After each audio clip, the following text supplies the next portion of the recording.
Hey guys, welcome back to Southern Gal True Crime. I hope everybody is doing well tonight.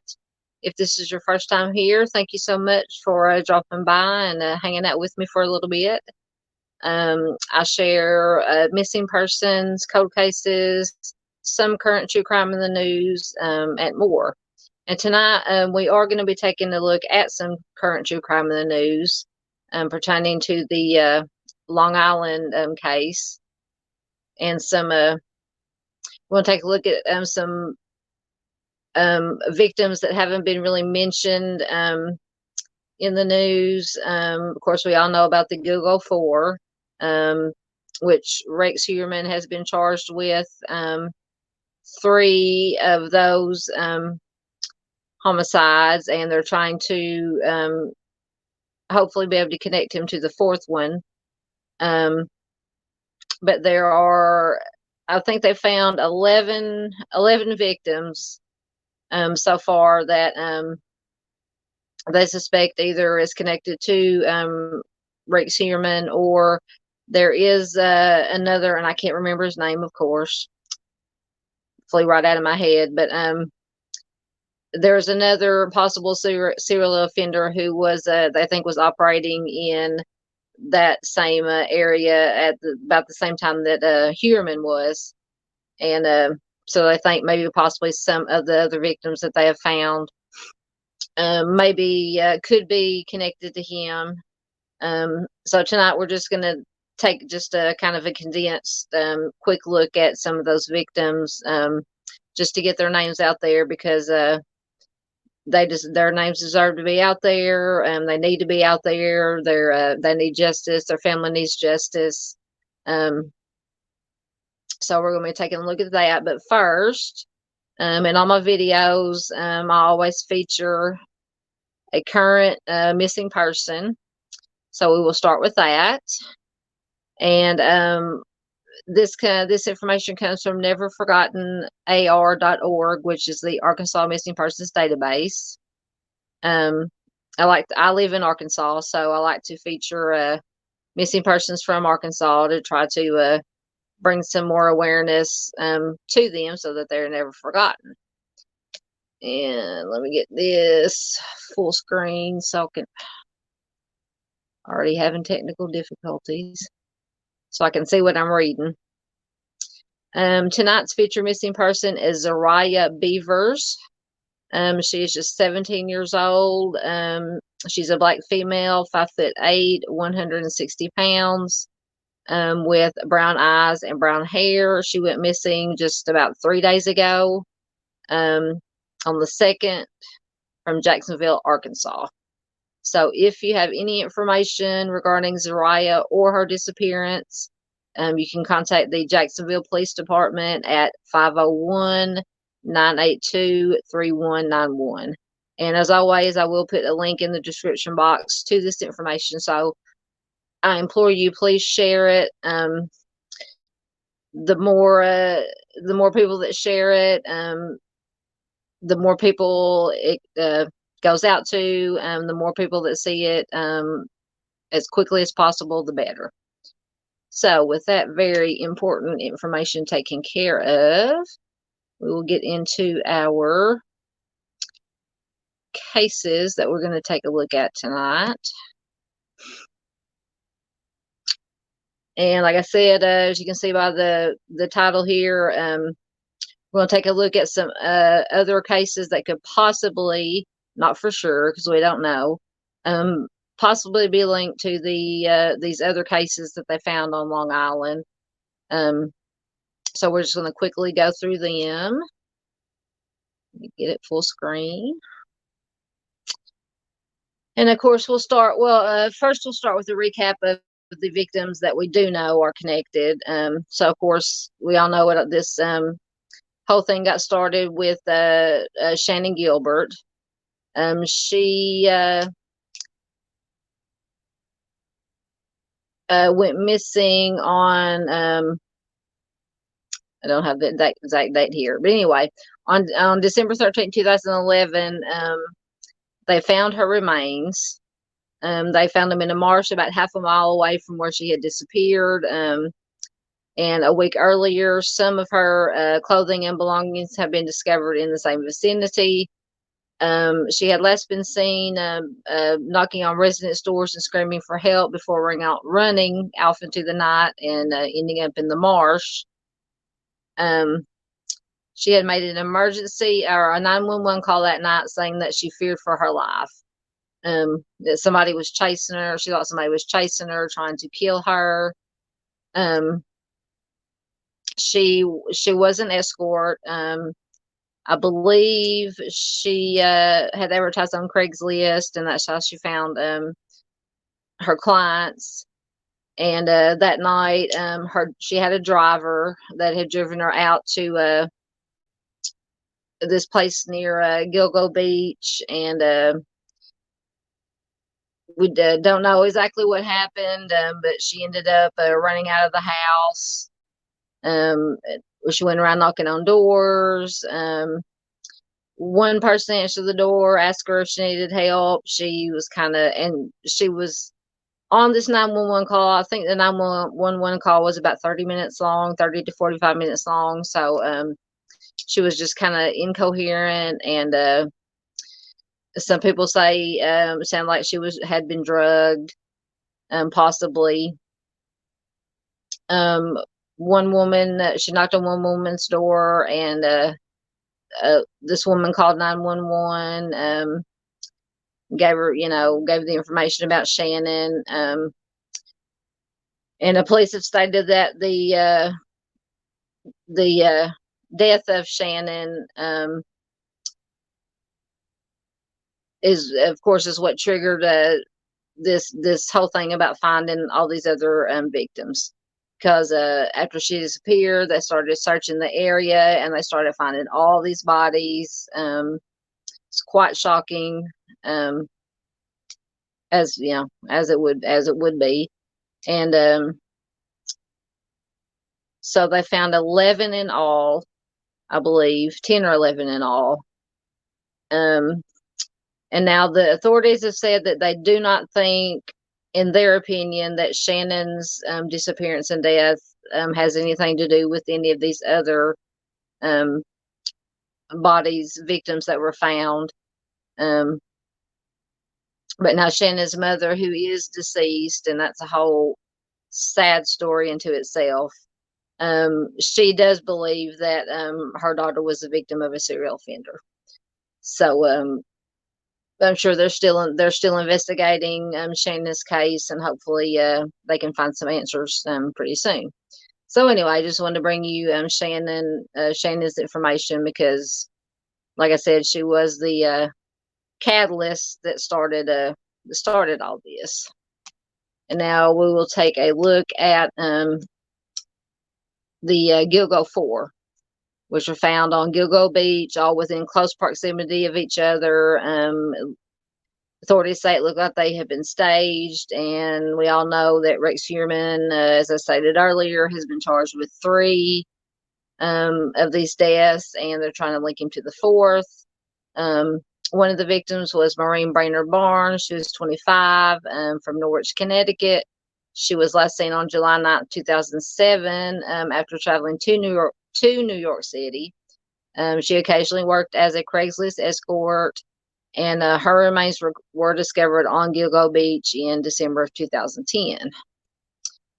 The next one was Megan Waterman, 22. She was from South Portland, Maine. She went missing on June 6th of 2010 after placing advertisements on Craigslist as an escort. And her remains were found on the same day on Gilgo Beach in December of 2010. Next, we have Melissa Barthélemy. She was 24. She was from Buffalo, New York. She went missing on July 10th, 2009. She had been living in the Bronx, working as an escort through Craigslist, and her remains were discovered on the same day. And then number 4 was Amber Lynn Costello. She was 27. She was from North Babylon, New York. She went missing on September 2nd of 2010, and she also had been working as an escort through Craigslist.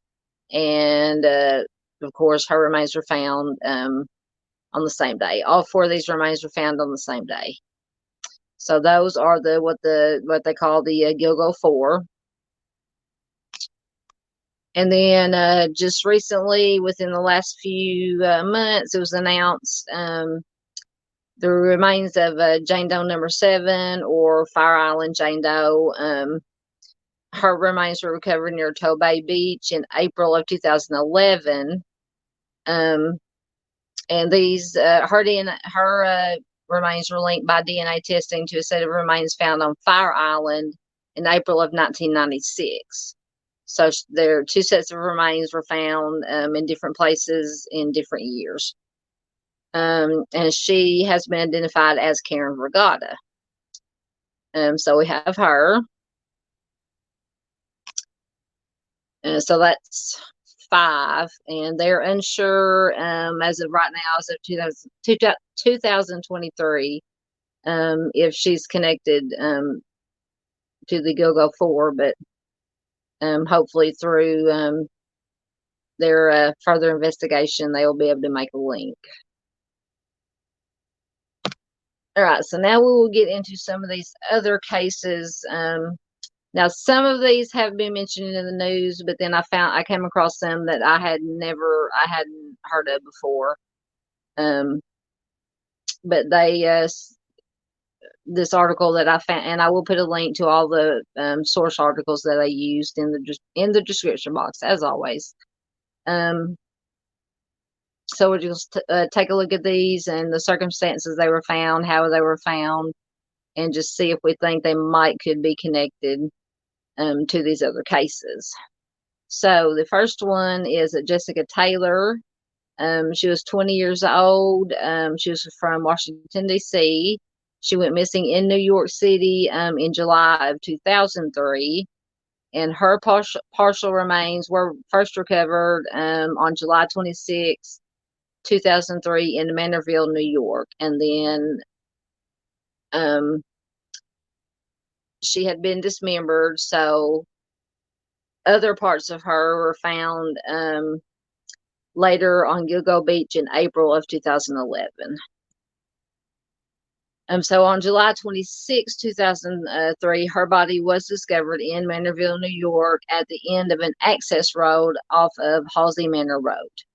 And this is just north of the Long Island Expressway. She had been dismembered, and only her torso was found, and it was found on a sheet of plastic. The medical examiner estimated that she had died 2 or 3 days prior, and she was not identified at that time.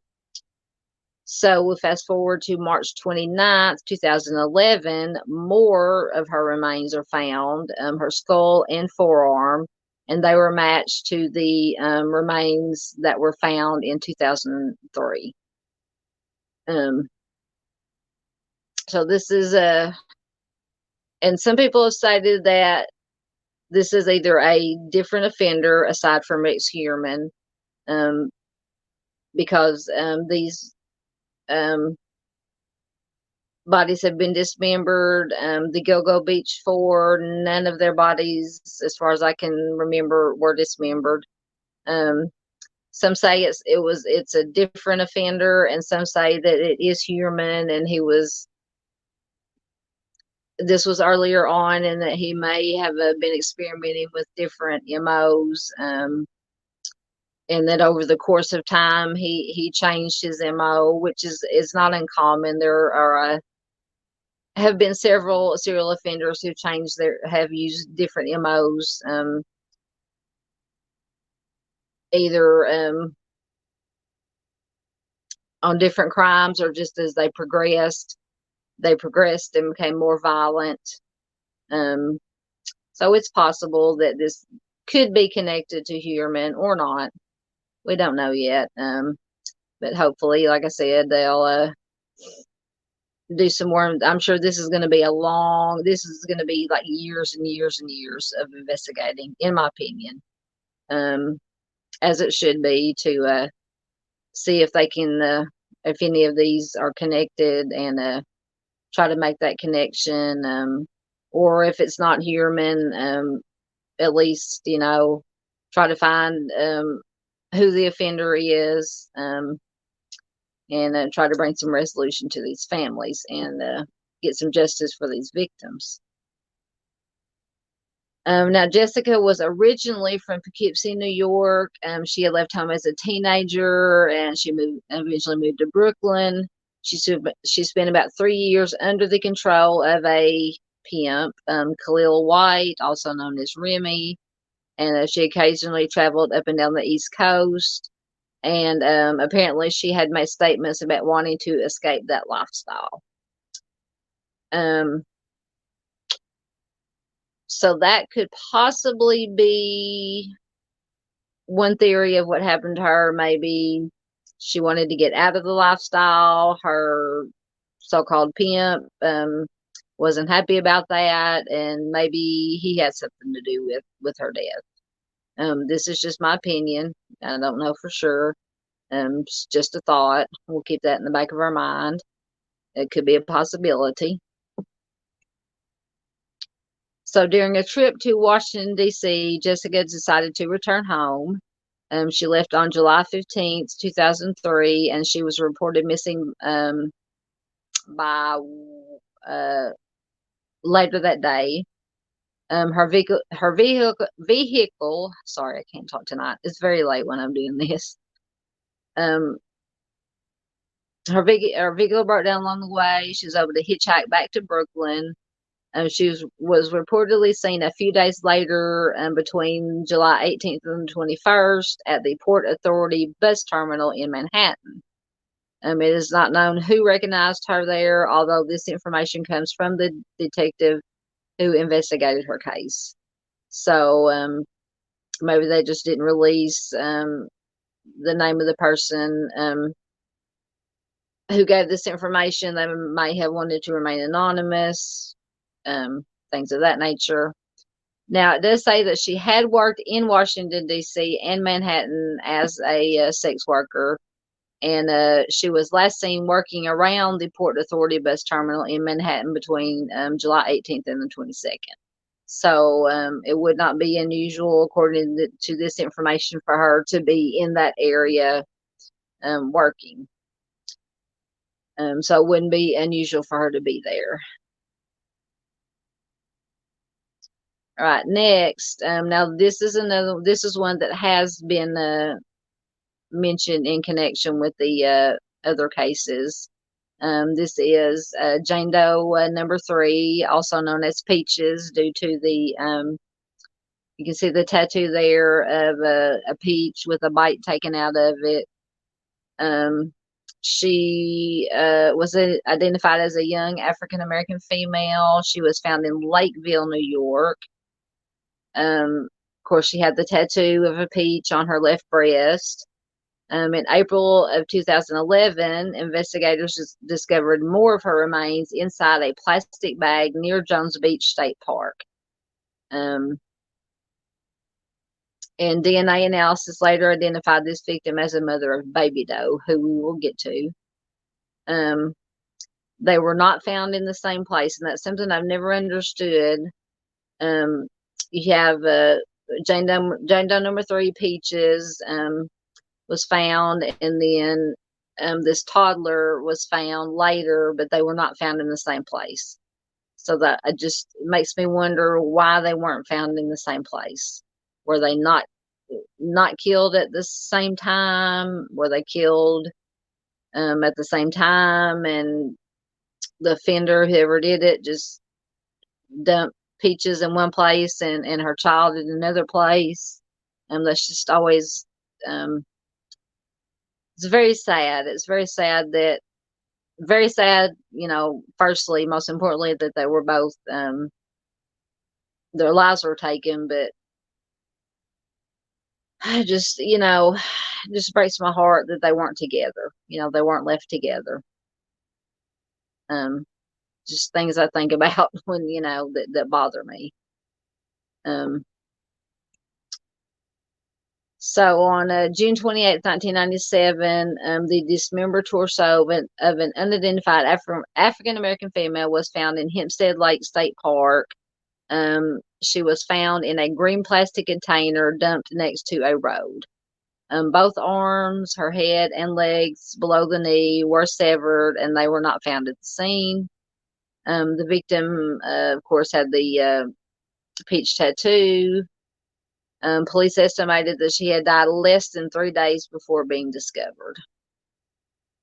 On April 11th of 2011, police in Nassau County discovered dismembered skeletal human remains inside a plastic bag near Jones Beach State Park, referred to as Jane Doe number 3. And in December of 2016, Peaches and Jane Doe number 3 were positively identified as being the same person. So we had the first remains that were discovered in 1997, and the second set of remains in 2011. And then, as I stated earlier, DNA analysis identified Peaches as the mother of Baby Doe, and both were found wearing similar jewelry. I thought that was interesting that they had similar jewelry on. So now we will take a look at Baby Doe. She was a female toddler between the ages of 16 and 24 months. She was discovered on Gilgo Beach in April of 2011. Her body was wrapped in a blanket, and she showed no visible signs of trauma, which I guess in this very sad case is kind of a silver lining. And of course, DNA tests showed that she was the child of Peaches, or Jane Doe number 3.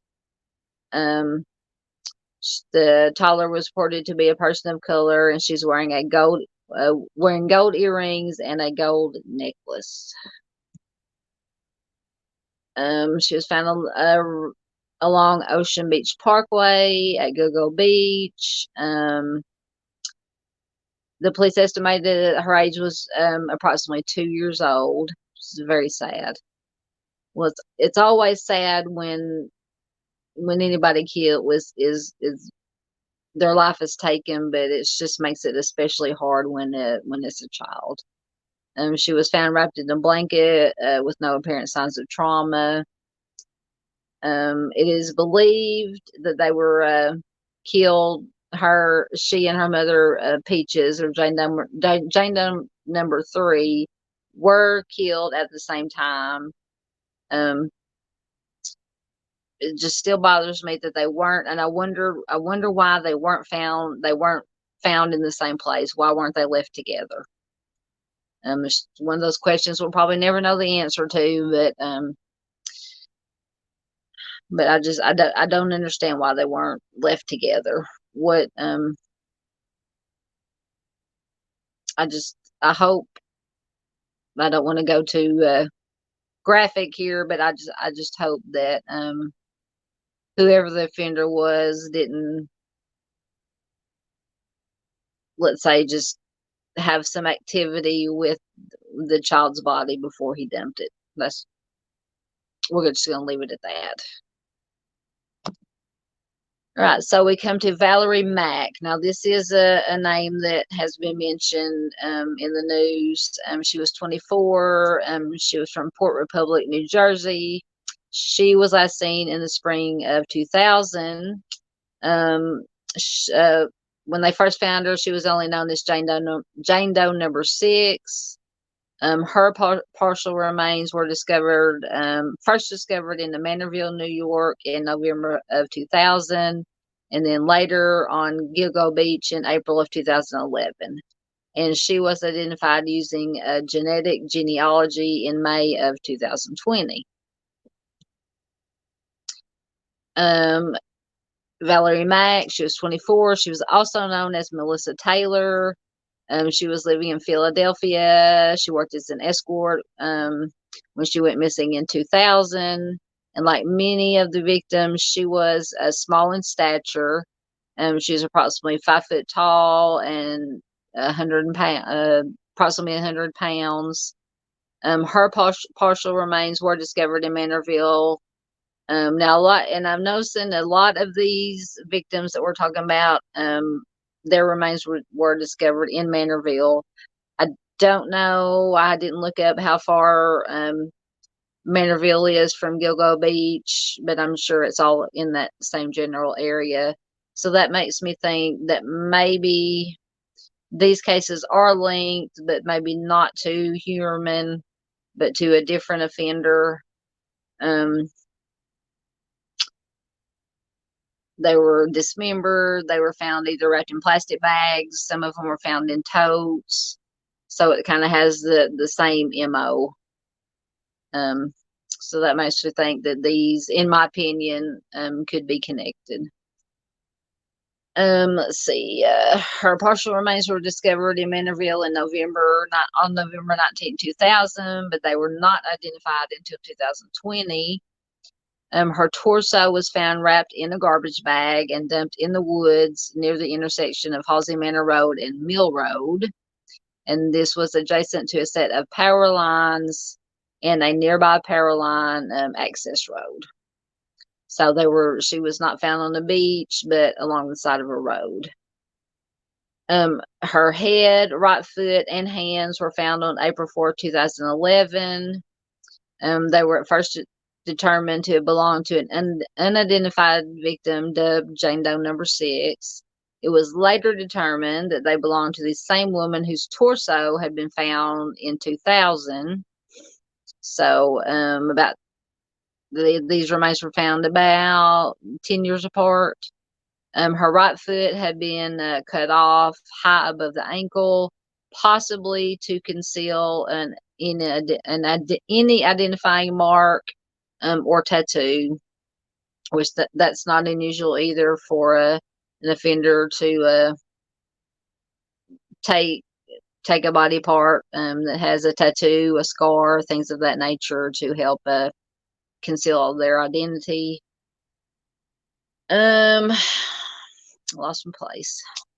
She had last been seen by her family members in the spring or summer of 2000 in the area of Port Republic, New Jersey. Her dismembered remains of Valerie Mack and Jessica Taylor were both disposed of in a similar manner and in the same part of Manorville, which suggests a link. So that's how they are linking these two cases, because they were a similar manner and the same their remains were found in around the same place. All right, so this one is another one that has been mentioned in the news. John Doe, on April 4, 2011, the body of a young Asian male was discovered along Ocean Parkway at Gilgo Beach. The victim was estimated to be 17 to 23 years of age, 5'6". He was missing 4 teeth. He was biologically male, but he was wearing women's clothing at the time of their death. It is unclear if they were transgender. They may have had a musculoskeletal disorder that affected how they walked. The cause of death was determined to be blunt force trauma to the head, and police estimate the remains have been there for at least this says 5 years, but I think in another article I read it said they were estimated to have been there for anywhere from 5 to 10 years. Oh, let's go back. Now, it has been speculated, or one theory is that this John Doe Asian male could have been a victim of Rex Huerman. The victim was found, he was wearing women's clothing. So they said it is possible that Huerman thought that it was a female. When he found out it wasn't a female, he may have gotten angry and killed him, because it said he was killed with blunt force trauma. Most of Huerman's other victims, I believe, were strangled. So it's possible, like I said, it was mistaken. It could have been a case of mistaken identity, and it just angered Huerman, set him off, and he just took him out. It's a possibility, it's just a theory. All right, next we have Natasha Hugo or Jugo. I'm butchering it. I'm not exactly sure how to pronounce it, but anyway. She was 31. She was last seen leaving her Queens Village, New York home on March 16th, 2013, 4:30 a.m., very early in the morning. The following day, her wallet, identification, and some of her clothing were discovered abandoned along Ocean Parkway, which is close to Gilgo Beach. Hugo's 2009 Toyota Prius was also found abandoned near the beach, with footprints in the sand leading towards the water. Her body was eventually discovered floating in the water by beachgoers at 9:30 p.m. On June 24th. So a little over 3 months later, her body was found. It says her body was the 11th body to be found at Gilgo Beach since December 2010, and her body showed no signs of obvious trauma. Now, in my opinion, this one could have either been accidental death or self-harm, since her personal belongings were left behind, wallet, clothes, some of her clothings were found along the beach, the roadway by the beach. Footprints, as far, and if I'm reading this correctly, I take it to mean that one set of footprints were seen in the sand leading towards the water. And then her body, of course, was found floating in the water. No signs of obvious trauma. I'm just going to go out on a limb, and this is just my opinion, that this was either accidental death or self-harm. I might lean more towards accidental death. Possibly she was very, very late at night, early in the morning, 4:30 in the morning. She could have been tired. She could have been out, having a good time, as young people do, maybe drinking a little, and decided she wanted to go out in the water and, maybe wade in the water, got in too far and was carried out in the water and drowned. That's, like I said, that's just my opinion. Just a theory, possibility, just something to keep in mind as we're trying to, figure out or make our deductions about what we think, if we think any of these cases are connected to the Long Island serial killings. All right, next, this is one of that I had not heard of until I started researching this. Another unidentified Cherries was the name they gave her. Another tattoo. You see the tattoo of the cherries there. She was discovered on March 3rd, 2007, a suitcase containing the dismembered torso of an unidentified Hispanic or light-skinned African-American woman washed up on the beach at Harbor Island Park in the town of Mamaroneck. I'm going to go with that pronunciation because, once again, I'm not sure. The victim had a tattoo of two cherries on her left breast, similar in appearance to the tattoo found on Peaches. She was determined to have been stabbed. She has never been identified. She's, of course, referred to as Cherries by investigators because of the tattoo. One of her dismembered legs washed up at Cold Spring Harbor on March 21st, 2007, and the other at Oyster Bay in the village of Cove Neck the following day. Cherries was dismembered in a fashion similar to three other victims, Jessica Taylor, Valerie Mack, and Peaches, meaning that she may be linked to these other victims. So now we have at least four, maybe five of these victims were dismembered. A lot of them were either placed in plastic bags or totes. So to me, in my opinion, these are definitely connected. Whether or not it's human, we don't know, or if it's another offender. And I'm so mad at myself because then there is another name, another person that they had listed as a possible serial offender that was operating, they think, at the same time as Huerman probably was, that they think could possibly be the offender connected to these victims, and I can't think of his name. But I'm sure y'all know. So if you do, please leave me a comment and let me know, because it will drive me crazy until I think of it. But anyway, we'll move on. Next, we have Tanya Rush. On June 23rd, 2008, Tanya was 39. She was last seen around 3 a.m., once again, very early in the morning, walking towards a subway station in Brooklyn. Her dismembered body was found by a state road cleaning crew inside a black canvas suitcase. So once again, we have another victim that's inside some sort of container. This time it's a suitcase. And this was on June 27, 2008. And this was found in plain sight on the New Bridge Road ramp leading to the westbound Southern State Parkway in Belmore, New York. She was a mother of 3. She had been a Salvation Army volunteer. She had worked in telemarketing. She had taken up sex work to support a drug addiction.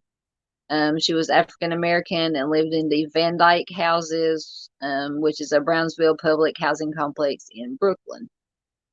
So we're seeing a pattern here with all these victims here, dismembered, put into some kind of container or wrapped in plastic. In my opinion, definite connection to all these victims. Right, next we have Tina Elizabeth Foglia. She was just 19 years old. She was last seen alive in the early morning hours, once again, early morning, of February 1st, 1982, at the Hammerhead rock music venue on Sunrise Highway in West Islip. She had hitchhiked from her home to the venue to see a friend who was performing with a Queens-based band called Equinox. Her remains were discovered by Department of Transportation workers, once again, transportation workers, on February 3rd on a shoulder of the Sactico State Parkway in Suffolk County. So once again, we have remains found not on a beach, but on the side of a roadway. Another connection, another link.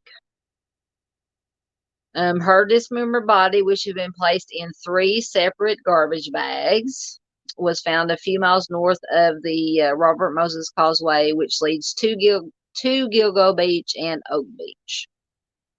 A diamond ring that she was known to wear was missing, and the DNA of an unknown male was found on the garbage bags. Police have not ruled out the possibility that Tina Foglia was an early victim of the Long Island serial offender, but they have stated that a connection is not an active avenue of the investigation.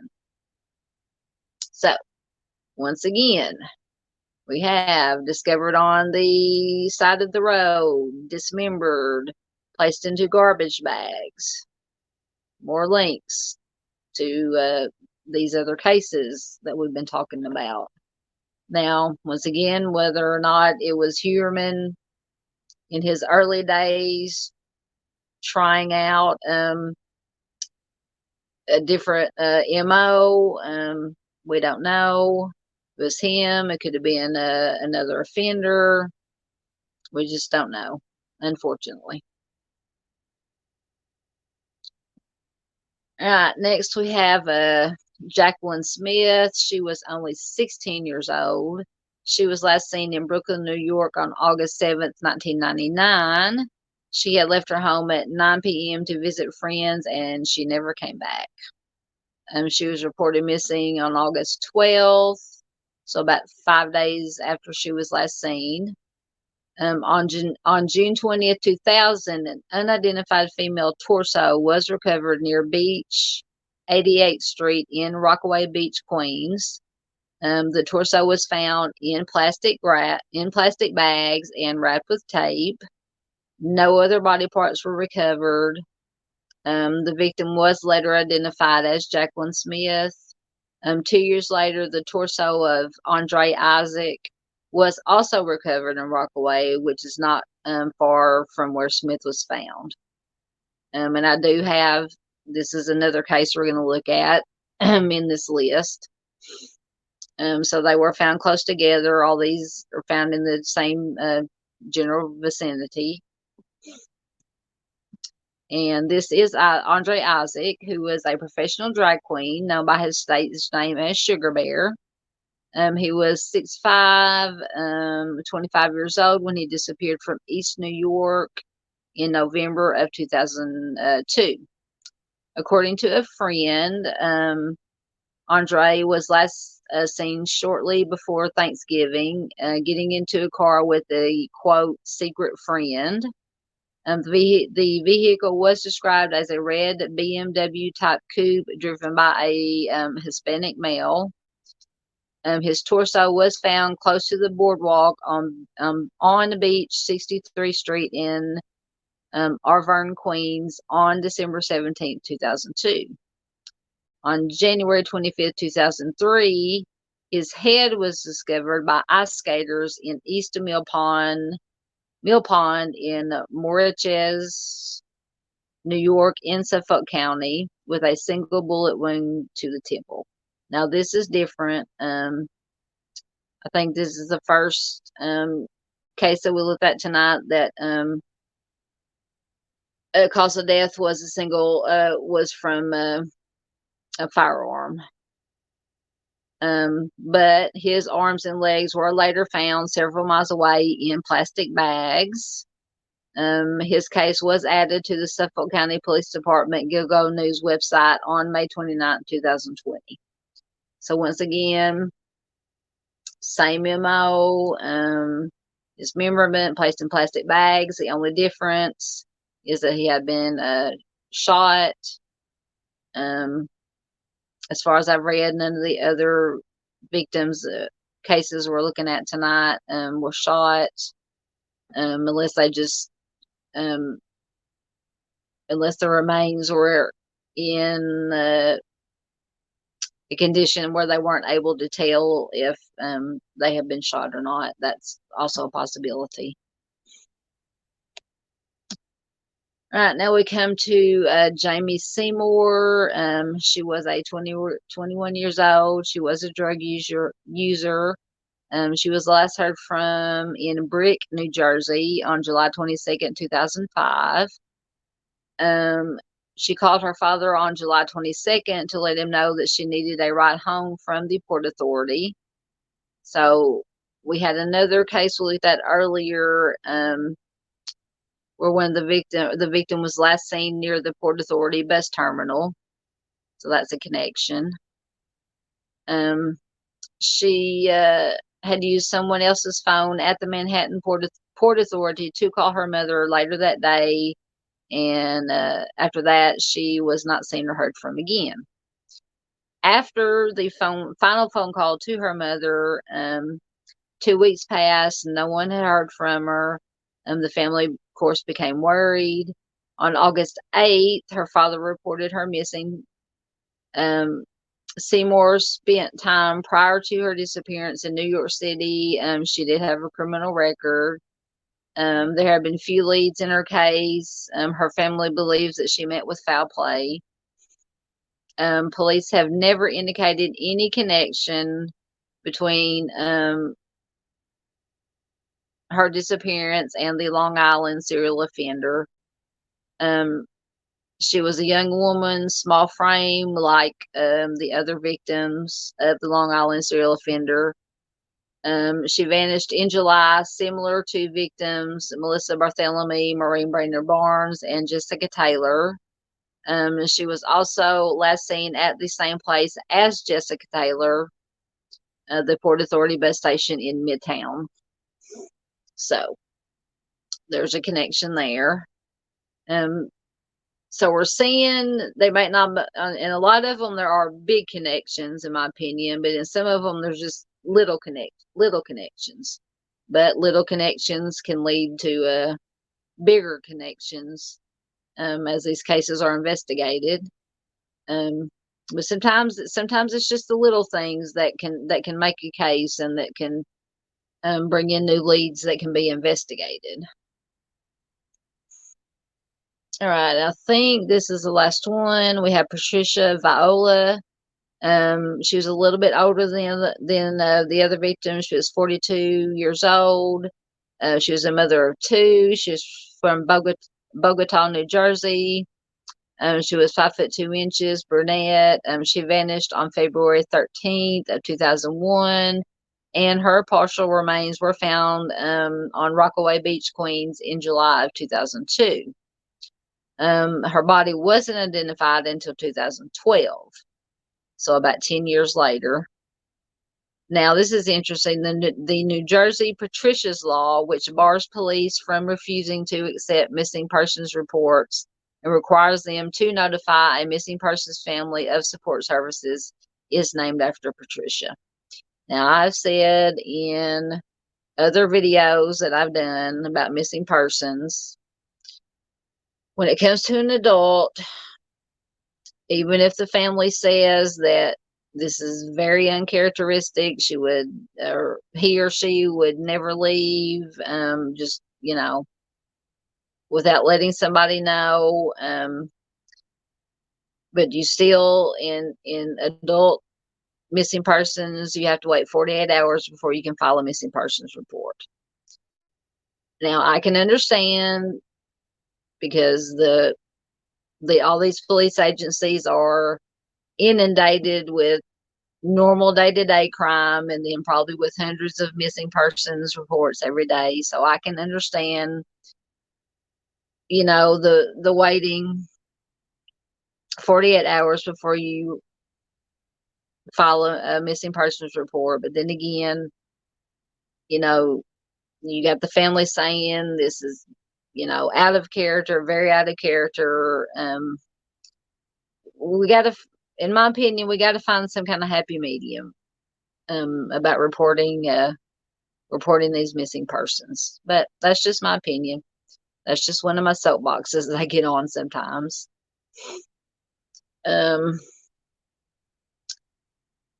So that there wasn't very much information on her. And so lastly, we have an unidentified woman from Laddingtown.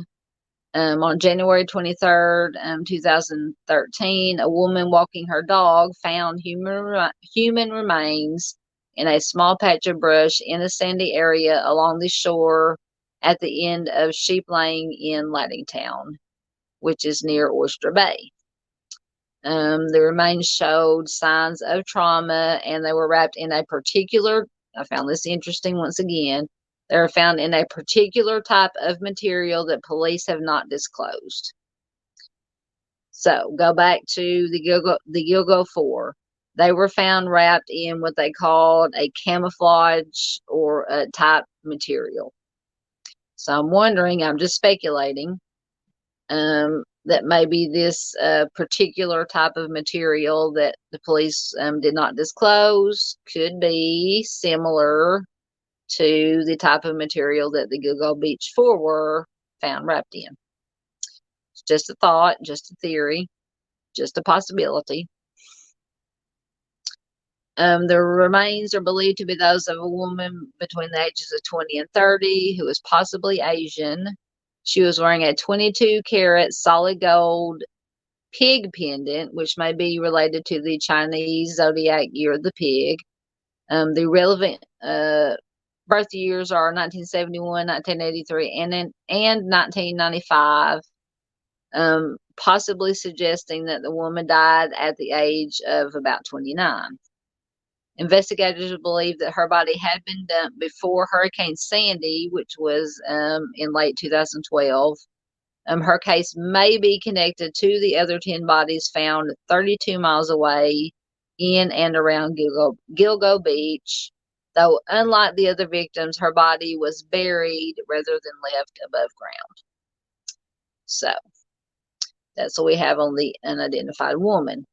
To me, the key to this is that what they call particular type of material that authorities did not disclose.